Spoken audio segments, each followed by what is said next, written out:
Yemen நாட்டின் அரசன் ஆப்ரஹா மக்கா நகரத்தில் உள்ள கபாவை இடிக்க முடிவு செய்தான். ஏன் தெரியுமா? அவன் தன் நாட்டில் ஒரு பெரிய ஆலயத்தை கட்டினான். மக்கள் அதை புனித இடமாக வணங்க வேண்டும் என்று விரும்பினான். ஆனால் யாரும் போகவில்லை. எல்லோரின் இதயமும் மக்காவில்தான் இருந்தது.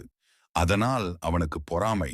அந்த கபாவை அழித்து விடுவேன் என்று கோபத்தில் பெரும் யானை படையை திரட்டினான். பெரிய யானைகள், பல ஆயுதங்கள், ஆயிரக்கணக்கான வீரர்கள் அனைத்தும் அப்ரஹா ஆணைக்காக தயாராயிருந்தது. ஆனால் அவன் மக்கா அருகே வந்தவுடன் வானம் மாறியது.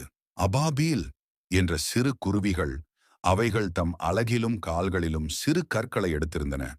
அந்த கற்கள் தீப்பற்றி எரிந்தன. அந்த கற்களை யானைகள் மேல், படை வீரர்கள் மேல் வீசின. ஒரு கல் விழுந்தால் ஒரு யானை விழுந்தது. அந்த குருவி கூட்டம் அவர்களை கடந்து செல்ல படை முழுவதும் அழிந்தது. அது ஒரு சிறு கல் போன்றிருந்தாலும் இறைவனின் ஆணையால் அந்த பெரும் படை சக்கை போல் நசிந்து விட்டது.